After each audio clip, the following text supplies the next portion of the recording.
إن الحمد لله نحمده ونستعينه ونستغفره ونؤمن به ونتوكل عليه ونعوذ بالله من شرور أنفسنا ومن سيئات أعمالنا من يهده الله فلا مضل له ومن يضلل فلا هادي له وأشهد أن لا إله إلا الله وحده لا شريك له وأشهد أن محمدا عبده ورسوله اللهم صل على محمد وعلى آل محمد كما صليت على إبراهيم وعلى آل إبراهيم إنك حميد مجيد اللهم بارك على محمد وعلى آل محمد كما باركت على إبراهيم وعلى آل إبراهيم إنك حميد مجيد أما بعد فإن خير الحديث كتاب الله وخير الهدي هدي محمد صلى الله عليه وسلم وشر الأمور محدثاتها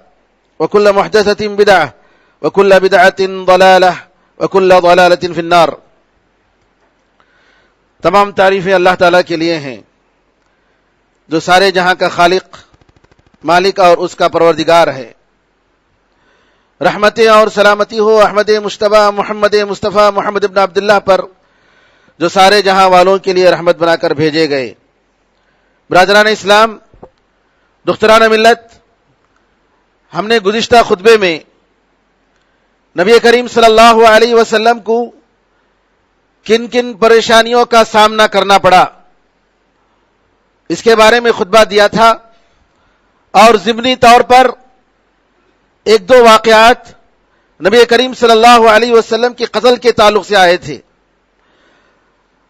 ہم آج کے خطبے میں آپ کے سامنے بتائیں گے کہ نبی کریم صلی اللہ علیہ وسلم کو دشمنان اسلام نے کتنی مرتبہ قتل کرنے کی کوشش کی.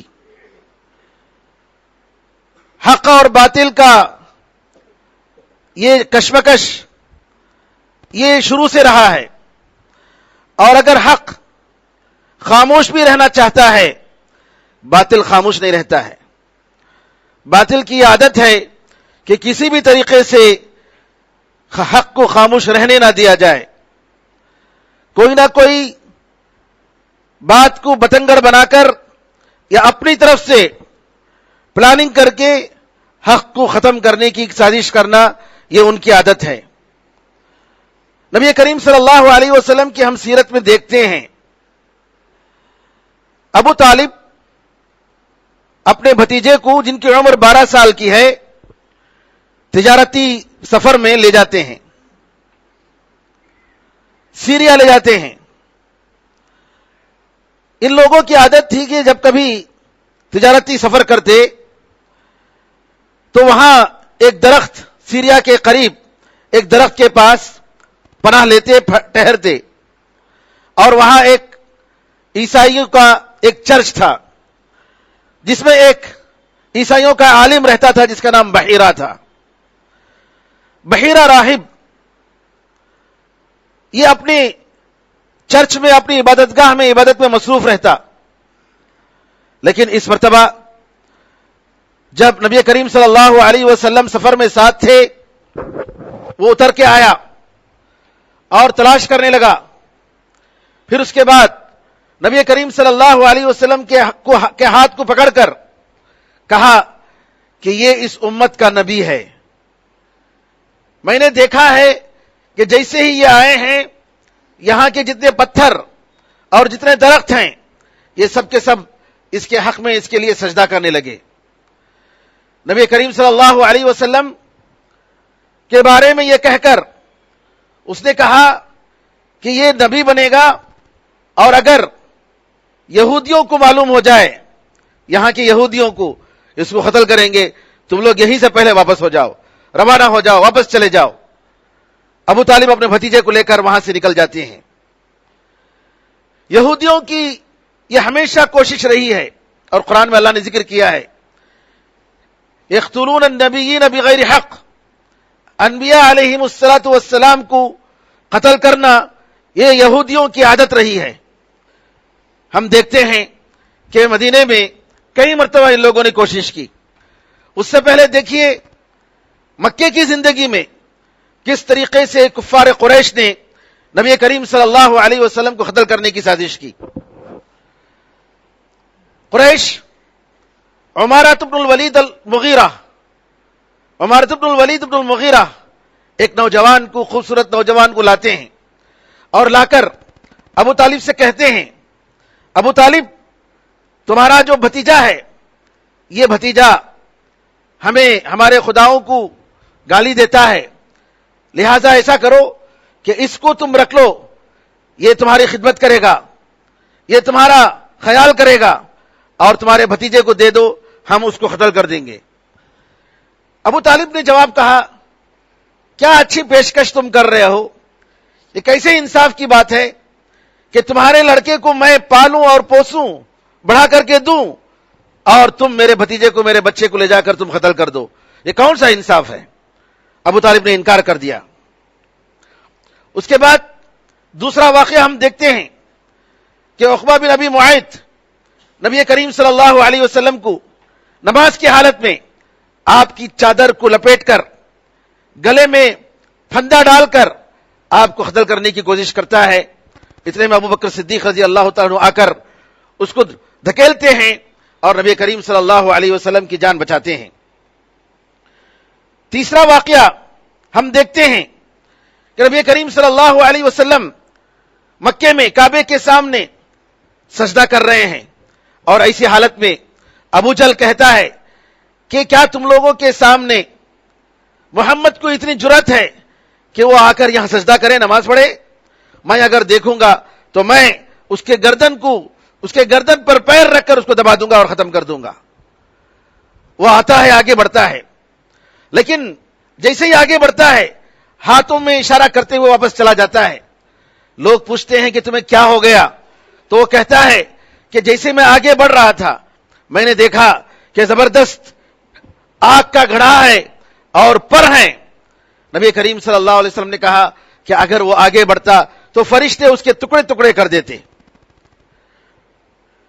چوتھا واقعہ ہم دیکھتے ہیں کہ ایک مرتبہ نبی کریم صلی اللہ علیہ وسلم نماز پڑھ رہے ہوتے ہیں، کفار قریش آپ کو اتنا مارتے ہیں کہ خون بہنے لگتا ہے، اور ابوبکر صدیق رضی اللہ تعالیٰ عنہ بچانے کے لیے آتے ہیں۔ تب ابوبکر صدیق رضی اللہ تعالیٰ عنہ کو مارتے ہیں کہ چہرے سے خون نکلنے لگتا ہے۔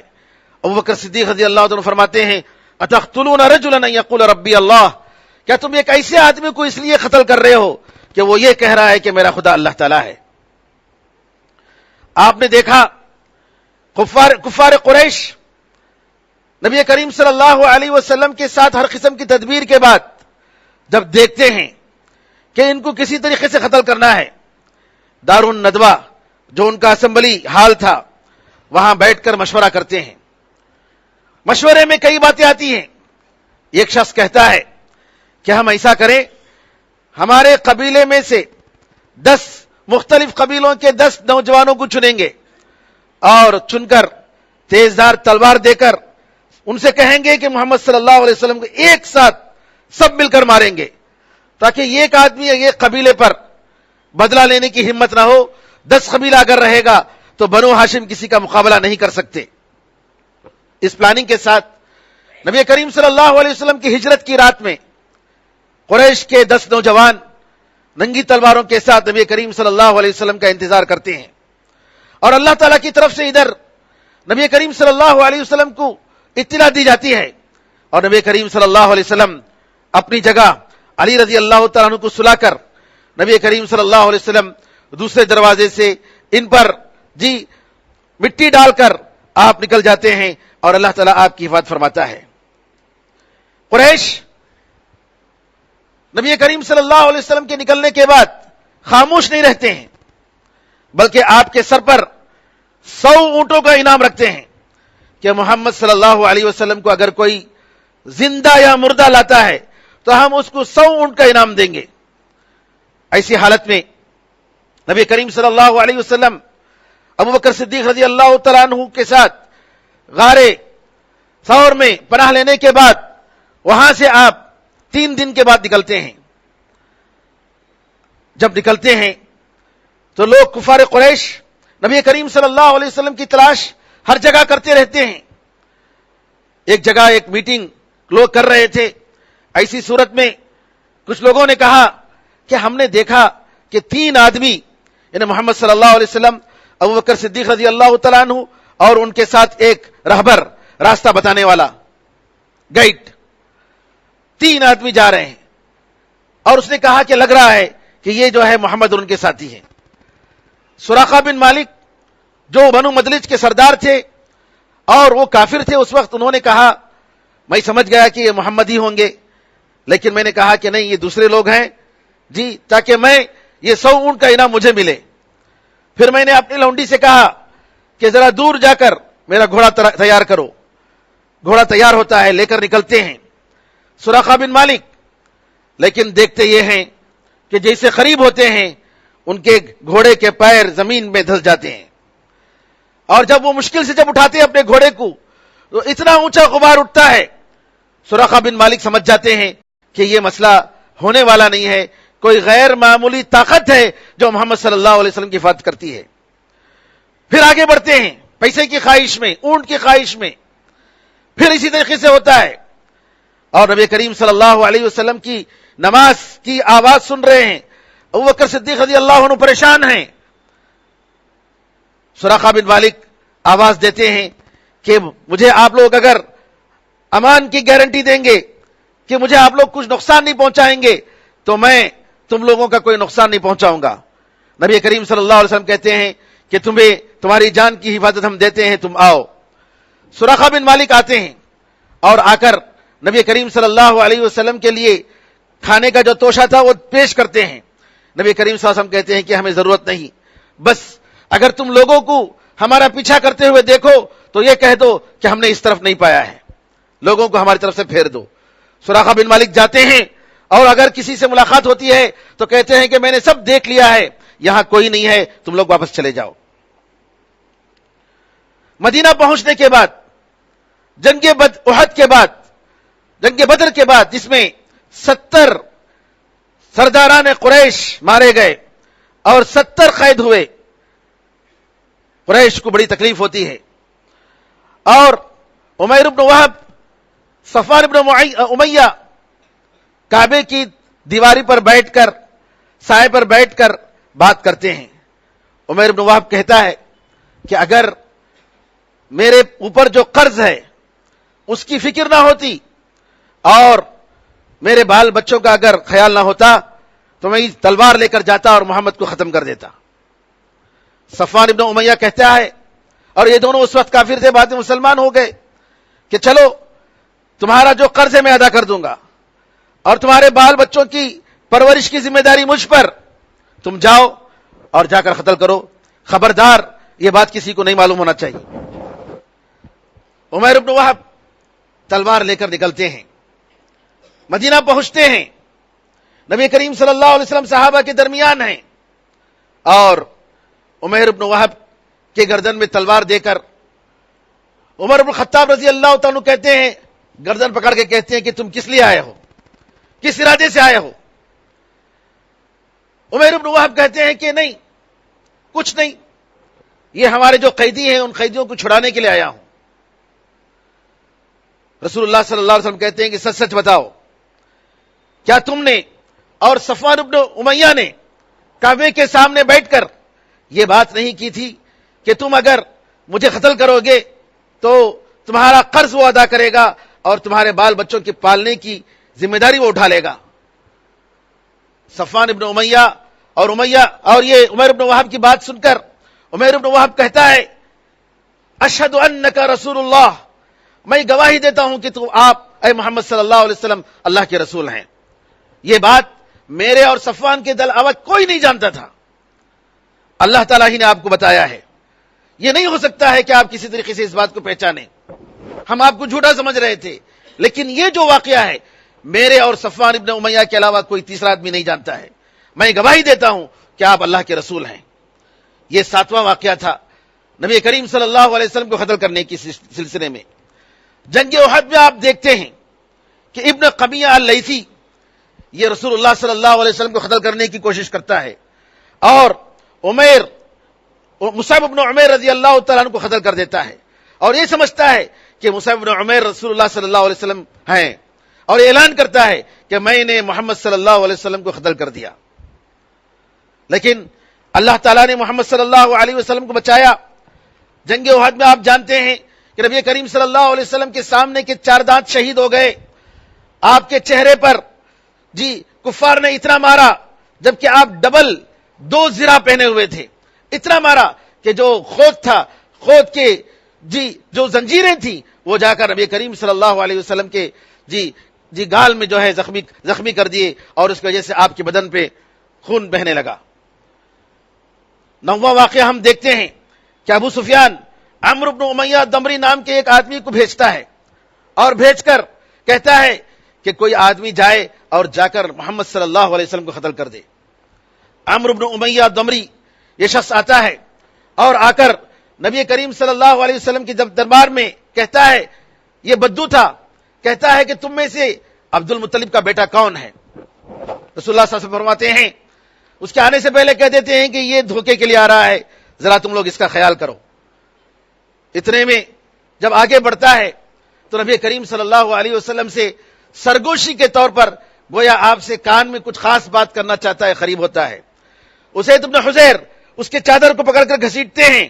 اتنے میں اندر سے خنجر جو اس نے چھپایا تھا وہ نیچے گرتا ہے. محمد صلی اللہ علیہ وسلم عمرو بن امیہ سے کہتے ہیں، سچ سچ بتاؤ کس لیے آئے ہو؟ کہا کہ ہم بس ایسے ہی آئے ہیں. کہا کہ نہیں، اب معلوم ہو گیا ہے کس وجہ سے آئے ہو. کیا ابو سفیان نے یہ بات تم سے نہیں کہی اور اس طریقے سے تم سازش کے ساتھ تم آئے ہو؟ عمرو بن امیہ نے یہاں اعتراف کیا کہ بالکل ایسے ہی ہوا، اور وہ بھی مسلمان ہو جاتے ہیں کہ یہ بات میرے اور ابو سفیان کے علاوہ کوئی نہیں جانتا ہے. 10واں واقعہ، مدینے میں ایک قتل ہو جاتا ہے اور قاتل کا پتہ نہیں چلتا ہے. نبی کریم صلی اللہ علیہ وسلم اس قتل کی دیت ادا کرنے کے لیے یہودیوں کا قبیلہ بنو النذیر ان کے ہاں جاتے ہیں تاکہ ان سے دیت کا پیسے کا مطالبہ کریں. وہ لوگ بلاتے ہیں، رسول اللہ صلی اللہ علیہ وسلم کو ایک گھر میں بٹھا کر دیوار کے کنارے بٹھا دیتے ہیں اور آپس میں مشورہ کرتے ہیں کہ یہ بہترین موقع ہے کہ اوپر سے کوئی ایک شخص جائے اور جا کر محمد صلی اللہ علیہ وسلم کے سر پر ایک چٹان، ایک بڑا پتھر پھینک دے اور ختم کر دے. نبی کریم صلی اللہ علیہ وسلم کو جبریل امین اطلاع کرتے ہیں. نبی کریم صلی اللہ علیہ وسلم وہاں سے نکل آتے ہیں. یہ لوگ کہتے ہیں کہ محمد آپ کو کیا ہو گیا؟ نبی کریم صلی اللہ علیہ وسلم بغیر کسی بات چیت کے واپس آتے ہیں اور اس کے بعد ان پر چڑھائی کرتے ہیں کہ انہوں نے دھوکہ دیا. یہ 10واں واقعہ تھا. 11واں واقعہ نبی کریم صلی اللہ علیہ وسلم کو قتل کرنے کا. آپ کو معلوم ہے کہ جنگ خیبر جہاں یہودی تھے، فتح کے بعد ایک یہودی عورت نبی کریم صلی اللہ علیہ وسلم کو دعوت دیتی ہے. ان کو پتا تھا کہ محمد صلی اللہ علیہ وسلم کو بہت ہی زیادہ پسند تھا کہ بکری کے ہاتھ کا گوشت آپ کھاتے تھے پسند کے ساتھ، تو اس نے بکری کے ہاتھ کے گوشت میں زہر دے دیا. نبی کریم صلی اللہ علیہ وسلم اس گوشت میں سے کھاتے ہیں اور آپ کے ساتھ بشر ابن برا ابن معرور ایک انصاری صحابی رضی اللہ تعالیٰ کھاتے ہیں. بشر ابن برا ابن معرور رضی اللہ تعالیٰ کا انتقال فوراً ہو جاتا ہے اس زہر کے اثر کی وجہ سے. اور محمد صلی اللہ علیہ وسلم آپ کہتے ہیں کہ یہ گوشت کہہ رہا ہے کہ اس میں مجھے زہر دیا گیا ہے. اور اس یہودی عورت سے پوچھتے ہیں تو وہ کہتی ہے کہ ہاں، ہم نے کہا کہ اگر آپ نبی ہیں واقعی تو آپ نہیں مریں گے، اس وجہ سے ہم نے زہر دیا ہے. نبی کریم صلی اللہ علیہ وسلم زہر کا اثر محسوس کرتے تھے. اللہ تعالیٰ نے آپ کو بچایا اس لیے کہ آپ نبی تھے، لیکن وفات کے وقت صحیح مسلم کی روایت کے مطابق آپ نے کہا کہ اس زہر کا اثر میں اپنے دانتوں میں محسوس کر رہا ہوں، اس زہر کا اثر میں دانتوں میں محسوس کر رہا ہوں، اور میرے رگ شہرک کے کٹنے کا اب یہ وقت آ گیا ہے. وفات کے وقت نبی کریم صلی اللہ علیہ وسلم نے کہا. اسی لیے علامہ ابن القیم اور دوسرے علماء کرام رحمت اللہ علیہ مجمعین نبی کریم صلی اللہ علیہ وسلم کو شہید سمجھتے ہیں. کیوں؟ اس وجہ سے اللہ تعالیٰ نے ان کو روک کر رکھا. ان کی زندگی جو اللہ نے مقدر کی وہ تو رہی، لیکن نبی کریم صلی اللہ علیہ وسلم نے وفات کے موقع پر کہا کہ اس زہر کا اثر میں ابھی اپنے دانتوں میں محسوس کر رہا ہوں. 12واں واقعہ، لبید بن اعصم یہودی مدینے میں نبی کریم صلی اللہ علیہ وسلم کو جادو کرتا ہے، اور یہودی سازش کرتے ہیں کہ ایسا جادو کہ آدمی کو قتل کر دے۔ لبید بن اعصم یہ جادوگر کہتا ہے کہ اگر محمد اگر نبی ہیں، واقعی سچے نبی ہیں، تو اس کا تھوڑا اثر ہوگا، اگر وہ نبی نہیں ہیں تو مر جائیں گے، وہ قتل ہو جائیں گے، میں اتنا زبردست جادو میں کر رہا ہوں۔ نبی کریم صلی اللہ علیہ وسلم کو اللہ تعالیٰ نے بچایا۔ قرآن میں اللہ نے کہا واللہ یعصمک من الناس، اللہ تعالیٰ آپ کو لوگوں سے بچانے والا ہے۔ بہت سارے واقعات آپ دیکھ رہے ہیں کہ اللہ تعالیٰ نے کس طریقے سے نبی کریم صلی اللہ علیہ وسلم کو بچایا۔ یہودی کی اس جادو سے بھی اللہ تعالیٰ نے نبی کریم صلی اللہ علیہ وسلم کو بچایا، اور نبی کریم صلی اللہ علیہ وسلم پر جادو کا معمولی اثر ہوا، آپ کے دین پر اثر نہیں ہوا، آپ کی دعوت پر اثر نہیں ہوا، آپ کی تبلیغ پر اثر نہیں ہوا۔ کبھی جادو کی وجہ سے آپ نے فجر کی 2 رکعت کے بجائے 3 یا 4 رکعت نماز نہیں پڑھائی، نہیں، بلکہ آپ کے جسم پر کیسے اثر ہوا، ایسے لگتا تھا کہ آپ گھر آتے تھے حالانکہ آپ گھر نہیں آئے۔ جیسا کہ عائشہ رضی اللہ تعالی عنہا نے فرمایا کہ نبی کریم صلی اللہ علیہ وسلم کو ایسا خیال لگتا تھا، یخیل الیہ، کہ نبی کریم صلی اللہ علیہ وسلم کو ایسا خیال لگتا تھا کہ جو ہے آپ گھر آئے ہیں یا آپ کوئی کام کر رہے ہیں حالانکہ آپ نے نہیں کیا۔ میرے بزرگوں، یہ حدیث صحیح بخاری اور صحیح مسلم میں ہے، عائشہ رضی اللہ تعالیٰ عنہ اور دوسرے صحابہ نے اس کو روایت کی ہے، اور یہ حدیث نبی کریم صلی اللہ علیہ وسلم کے معجزات میں سے ایک معجزہ ہے کہ اللہ نے آپ کو بچایا، اتنے سخت جادو کرنے کے باوجود اللہ نے آپ کو بچایا۔ آج تمل ناڈو میں کچھ ایسے لوگ ہیں ہمارے علاقوں میں جو یہ کہتے ہیں کہ یہ حدیث جھوٹی ہے، اور نبی کریم صلی اللہ علیہ وسلم پر جادو کے سلسلے میں کہتے ہیں کہ نہیں، جادو اثر نہیں ہو سکتا، اور ہم نبی کریم صلی اللہ علیہ وسلم کو معصوم سمجھتے ہیں، اس وجہ سے کہتے ہیں کہ یہ حدیث جھوٹی ہے۔ اور ان لوگوں کے خیال میں قرآن کریم کی آیت سے یہ کہتے ہیں کہ یہ حدیث ٹکراتی ہے، جبکہ قرآن کریم کی آیت سے یہ حدیث ٹکراتی نہیں ہے، کیونکہ قرآن کریم میں جو کہا گیا کہ وقال الظالمون ان تتبعون الا رجلا مسحورا، کہ ظالم، یہ کفار قریش کہہ رہے ہیں کہ تم تو ایک جادو زدہ انسان کی تم پیروی کر رہے ہو، تو اس کا مطلب یہ ہے کہ کفار قریش نے کہا کہ محمد صلی اللہ علیہ وسلم جو نیا دین لائے ہیں، جو ایک اللہ کی بات کر رہے ہیں، یہ جادو کے اثر کی وجہ سے کر رہے ہیں۔ انہوں نے جو نیا دین جو لایا ہے وہ جادو کے اثر کی وجہ سے، ہر کوئی مومن اس کا دعویٰ نہیں کر سکتا۔ اور عائشہ رضی اللہ تعالیٰ نے جو بتایا ہے اس میں آپ کے جسم پر معمولی اثرات، اور جو لفظ آپ نے استعمال کیا یہ وہی لفظ ہے جس کو اللہ تعالیٰ نے قرآن کریم میں موسیٰ علیہ السلام کے لیے استعمال کیا، کہ جادوگروں نے موسیٰ علیہ السلام کے خلاف، جب فرعون کے جادوگروں نے جب اپنی رسیاں اور لاٹھیاں ڈالیں، یخیل الیہ من سحرہم انہا تسعی، موسیٰ علیہ السلام کو ایسا خیال آیا کہ وہ ان کے جادو سے کہ یہ دوڑ رہے ہیں، حالانکہ وہ دوڑ نہیں رہے تھے، جادو کا اثر۔ تو موسیٰ علیہ السلام کی آیت کو اگر ہم وہ آیت کو مانتے ہیں، قرآن کی آیت کو، اس حدیث کو بھی ہمیں ماننا چاہیے، کیونکہ جو لفظ وہاں قرآن میں استعمال ہوا ہے وہی لفظ عائشہ رضی اللہ تعالیٰ عنہ نے نبی کریم صلی اللہ علیہ وسلم کے تعلق سے استعمال کیا ہے۔ اگر آپ اس حدیث کو انکار کریں گے تو قرآن کریم کی اس آیت کو بھی انکار کرنا پڑے گا جس میں اللہ تعالیٰ نے کہا کہ موسیٰ علیہ السلام کو لگ رہا تھا جادو کے اثر سے کہ یہ جو ہے سانپ دوڑ رہے ہیں اور یہ رسیاں اور لاٹھیاں دوڑ رہے ہیں۔ پھر اس کے بعد 13واں واقعہ، عامر بن طفیل اور اربد بن قیس، یہ دونوں نبی کریم صلی اللہ علیہ وسلم کے پاس آتے ہیں۔ عامر بن طفیل کہتا ہے کہ میں اس شرط پر مسلمان ہوتا ہوں کہ جتنے بدوؤں کے علاقے ہیں، ولیجز، یہ سب میرے کنٹرول میں آپ دے دو، اور جو شہر ہے وہ تمہارے کنٹرول میں۔ نبی کریم صلی اللہ علیہ وسلم نے کہا کہ تم مسلمان ہو جاؤ، 3 مرتبہ کہا۔ جب وہ نہیں مانا تو اس نے کہا کہ میں تمہارے خلاف ایسی فوج لاؤں گا کہ جس کے سامنے تم ٹھہر نہیں سکتے۔ نبی کریم صلی اللہ علیہ وسلم نے اس کے حق میں بددعا کی اور کہا اے اللہ اس کے شر سے تو مجھے بچا لے۔ نبی کریم صلی اللہ علیہ وسلم کی دعا قبول ہوتی ہے اور یہ واپس جاتا ہے، راستے ہی میں جو ہے اللہ تعالیٰ اس کو موت دے دیتا ہے۔ اسی طریقے سے 14واں واقعہ، ثمامۃ بن اسال الحنفی، بنو مسیلمہ کا شخص، جو نبی کریم صلی اللہ علیہ وسلم کو قتل کرنے کی سازش کر رہا تھا. نبی کریم صلی اللہ علیہ وسلم نے اللہ سے دعا کی, اے اللہ اس شخص کو میرے قابو میں لا. ایک مرتبہ عمرہ کر رہا تھا, عمرے کے لیے جا رہا تھا, صحابہ اس کو پکڑ کے لے آئے. نبی کریم صلی اللہ علیہ وسلم نے مسجد نبوی کے ستون میں اس کو باندھ دیا اور کہا, باندھ کر کہا کہ تمہارا کیا ارادہ ہے؟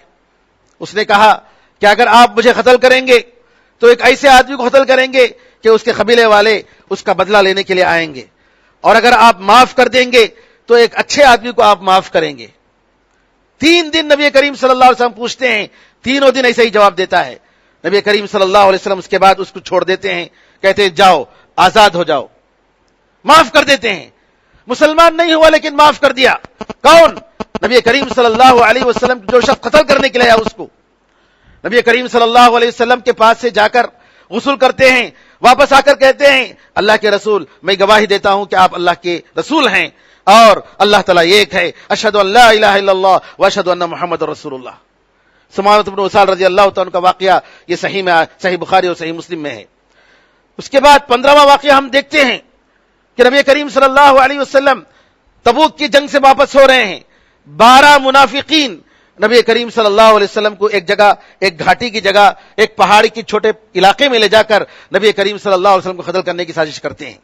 ساتھ 2 صحابہ تھے, زید بن ارقم رضی اللہ تعالیٰ عنہ, ایک اور صحابی زید بن ارقم رضی اللہ تعالیٰ عنہ. نبی کریم صلی اللہ علیہ وسلم بتاتے ہیں کہ یہ لوگ کچھ سازش کر رہے ہیں. نبی کریم صلی اللہ علیہ وسلم آواز اٹھاتے ہیں اور اس کے بعد یہ لوگ دور ہو جاتے ہیں. پھر اس کے بعد نبی کریم صلی اللہ علیہ وسلم نے کہا کہ یہ لوگ قتل کرنے کی سازش کر رہے تھے. 16واں واقعہ ابلیس کا واقعہ کہ نبی کریم صلی اللہ علیہ وسلم نماز پڑھ رہے تھے تو آپ نے نماز کی حالت میں جماعت کے ساتھ نماز پڑھ رہے ہیں, کہا اعوذ باللہ من, میں تمہارے شر سے اللہ تعالیٰ کی پناہ میں آتا ہوں. پھر اس کے بعد آپ نے 3 مرتبہ کہا العنک بلعنت اللہ, اللہ تعالیٰ کی لعنت میں تم پر بھیجتا ہوں. صحابہ نے کہا اللہ کے رسول کیا ہوا, کیا ہوا؟ آپ نے ایسے جملے ہم نے آپ سے سنے. تو نبی کریم صلی اللہ علیہ وسلم نے کہا کہ یہ ابلیس آگ لے کر میرا چہرہ جلانے کے لیے آیا تھا, آگ لے کر جو ہے میرا چہرہ جلانے کے لیے آیا تھا. اس کے بعد میں نے اس کو پکڑنا چاہا, میں نے اس کے گردن کو پکڑا تو اس کی جیب جو ہے میرے زبان پر لگی اور اس کی جیب کا ٹھنڈک پن میں نے محسوس کیا. نبی کریم صلی اللہ علیہ وسلم کہتے ہیں اور میں نے چاہا کہ اس کو میں مدینے کے مسجد کے کسی ستون سے باندھ دوں اور مدینے کے بچے اس کے ساتھ کھیلنے لگے. پھر مجھے یاد آیا کہ سلیمان علیہ السلام نے دعا کی تھی, اے اللہ مجھے ایک ایسی حکومت دے کہ ایسی حکومت میرے بعد کسی آدمی کو نہ ملے. اور سلیمان علیہ السلام کو اللہ تعالیٰ نے جنوں پر اور شیطانوں پر حکومت دی تھی, لہذا میں نے اس کو یاد کرتے ہوئے چھوڑ دیا. اور آخر میں آپ کو معلوم ہے کہ نجد کے علاقے میں نبی کریم صلی اللہ علیہ وسلم نے ایک مرتبہ جنگ کی اور واپس ہو رہے تھے. واپسی میں ایک مرتبہ قیلولے کے لیے ایک درخت کے نیچے آپ آرام کر رہے تھے. ایک بدو آیا اور بدو آ کر تلوار اٹھا لیا اور کہا کہ اے محمد میری تلوار سے تمہیں بچانے والا کون ہے؟ نبی کریم صلی اللہ علیہ وسلم نے فرمایا کہ اللہ بچانے والا ہے. جیسے ہی آپ نے یہ کہا اس کے ہاتھ سے تلوار گر گئی. نبی کریم صلی اللہ علیہ وسلم آپ اٹھاتے ہیں اور تلوار اٹھا کر کہتے اب بتاؤ تمہیں کون بچانے والا ہے؟ تو وہ شخص کہتا ہے کہ مجھ سے بہتر بننے کی کوشش کرو. نبی کریم صلی اللہ علیہ وسلم اس کو معاف کر دیتے ہیں. میرے بزرگوں یہ 17 واقعات, مختلف واقعات, مکے میں, مدینے میں, سفر میں نبی کریم صلی اللہ علیہ وسلم کو قتل کرنے کے واقعات. آپ کو تعجب ہوگا, دنیا کو تعجب ہونا چاہیے کہ اس شخص کے پیچھے کفار قریش جو قتل کرنے کے لیے ہر قسم کی قربانی کرنے کے لیے تیار تھے, سب کچھ دے رہے تھے. جب یہ مکے پر قابض ہوتے ہیں نبی کریم صلی اللہ علیہ وسلم کہتے ہیں جاؤ میں تمہیں آزاد کر دیا. زبردستی اسلام کو قبول کرنے کی دعوت نہیں دی, زبردستی مسلمان نہیں بنایا. یہ ہمارا دین ہے. آزمائشوں کے موقع پر اللہ تعالیٰ نے ہمارے دین نے ہمیں صبر کرنے کی تاکید کی ہے اور قرآن اور حدیث اور اللہ اور اس کے رسول صلی اللہ علیہ وسلم کی طرف پلٹنے کی دعوت دی ہے. ہمارا یہی موقف ہونا چاہیے کہ ہم اللہ تعالیٰ سے توبہ کریں, اللہ سے استغفار کریں. ہم اگر نماز نہیں پڑھ رہے ہیں تو 5 وقتہ نماز کی پابندی کریں. آج مسجدیں ان اوقات میں, نمازوں کے 5 وقتہ اوقات میں کیوں ویران رہتی ہیں؟ کیونکہ ہم لوگوں نے ہمارے دین پر عمل نہیں کیا. تو اس وجہ سے ساری مصیبتیں آ رہی ہیں. اللہ سے دعا ہے کہ اللہ تعالی ہم سب کو حسن عمل کی توفیق عطا فرمائے، ہمارے گناہوں کو معاف فرمائے، اللہ تعالی ہم کو توحید کا علمبردار بنا دے، نبی کریم صلی اللہ علیہ وسلم کی سنت پر عمل کرنے والا بنا دے، آمین ارحم الراحمین، الحمدللہ رب العالمین، بارک اللہ لنا ولکم فی القرآن العظیم ونفعنا وإیاکم بالآیات والذکر الحکیم، انہ تعالی جواد کریم ملک رؤوف رحیم رب حلیم۔